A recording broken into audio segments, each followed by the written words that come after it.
Itu nggak mudah karena terlalu tantangannya banyak gitu.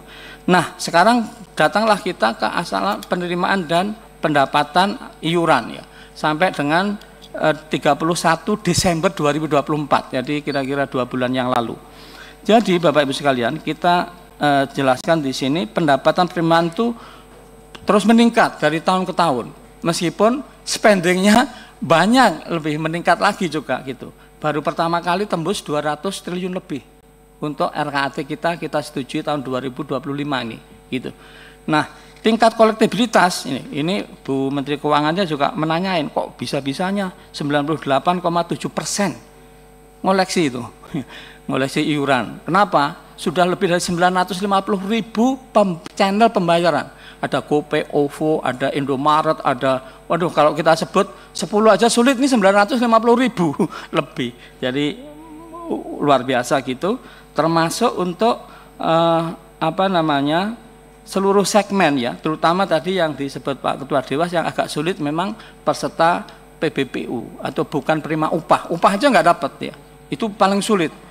Dan mereka ya karena tekanan ekonomi segala macam kadang-kadang kesadarannya, kami kalau beli rokok mampu Pak, 500.000 sebulan mampu, BPJS nggak sampai 1/10-nya, bukan 48.000 tapi 42.000, kalau bayar masih disubsidi oleh pemerintah, baik pusat daerah, bayarnya itu 35.000. Iya, gitu. Nah, termasuk kenapa BPJS ini sekarang bisa ngumpulin duit kayak gitu ya.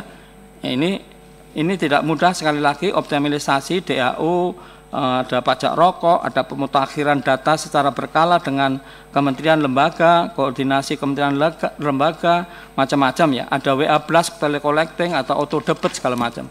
Nah, saya tidak jelaskan sampai detail, tapi intinya itu dana DJS sekarang ini ya, kita lihat ya, dana DJS itu gimana sih?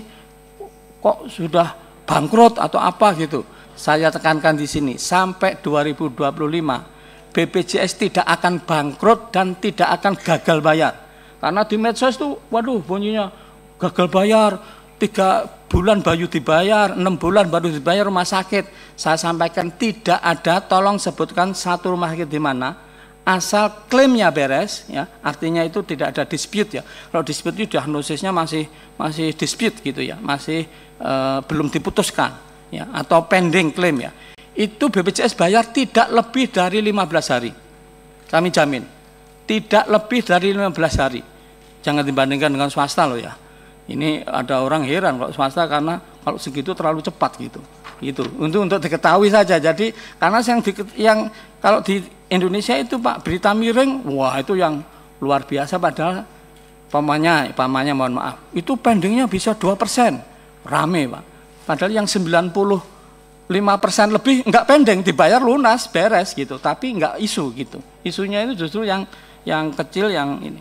Nah, untuk kami sampaikan, aset neto minimum menurut PP Peraturan Pemerintah Nomor 53 tahun 2018 ya, yang diperbaiki itu perbaikan dari PP 87 tahun 2013, itu BPJS disebut sehat DJS-nya kalau mampu membayar klaim 1,5 bulan atau 1,5 bulan klaim itu mampu, tapi nggak boleh uangnya terlalu banyak, nggak boleh. Ini kalau swasta kan boleh banyak boleh, ini nggak boleh, maksimum 6 bulan klaim gitu. Jadi artinya apa, nggak banyak uang yang nganggur gitu. Nah itu sekarang ini tahun 2025 ya, BPJS sekarang ini ya, saat ini saya ngomong ini adalah sehat. Kenapa sehat? Karena kita punya uang sekitar 49 triliun, 5 ya, itu aset netonya. Atau dengan kata lain kita bisa membayar 3,4 bulan klaim, bukan 1,5, bukan, tapi 3,4. Ya, ini untuk diketahui ya, sehingga ya nanti tentu seperti Pak Menkes sampaikan, ke depan lama-lama kalau belanjanya tinggi-tinggi terus, income-nya tetap atau inflasinya ya tidak sebanding dengan pengeluaran, suatu ketika pasti enggak cukup. Nah, untuk itulah perlu strategi-strategi. Nah, ini kalau kita lihat data itu, klaim rasio ini sejak dulu sebelum, mohon maaf ya, kita gabung ke BPJS itu selalu defisit. Tapi saya ikut bertanggung jawab karena ikut dulu sebagai ketua tim persiapan ikut ngitung-ngitung gitu. Tetapi memang duitnya yang memang sedikit gitu. Nah, sejak kami gabung ya kita bersyukur 2021 itu duitnya sisa Bu, artinya spendingnya itu lebih kecil daripada uang yang kita terima gitu, artinya yang kita collect. Tetapi itu tentu sampai tahun 2022, 2023 mulai ya klaim itu 104, jadi melebihi dari dana yang kita terima gitu. Nah 2024 ya itu 105,70% gitu, 78%. Jadi melebihi sedikit. Apa masih sehat sekarang? Sehat. Kenapa? Karena akumulasi dulu waktu penerimaan itu melebihi, yaitu tahun 2020. Di sini disebut 2020, sebenarnya 2021 itu kami masuk masih defisit asetnya itu 5,6 triliun gitu. Baik. Nah, berikutnya sekali lagi untuk tahun 2000 sampai 2024 ya. Ini tentu sekarang masih sehat, tapi suatu ketika nanti ya kalau tidak ada intervensi yang cukup bagus, dan kami tadi sebagai anggota yang dibentuk DJSN itu membuat senario-senario. Seandainya begini bagaimana, seandainya begitu bagaimana, kayak gitu. Dan itu banyak kalau Ibu nanti diskusi, tapi ini kan masih dalam satu proses ya.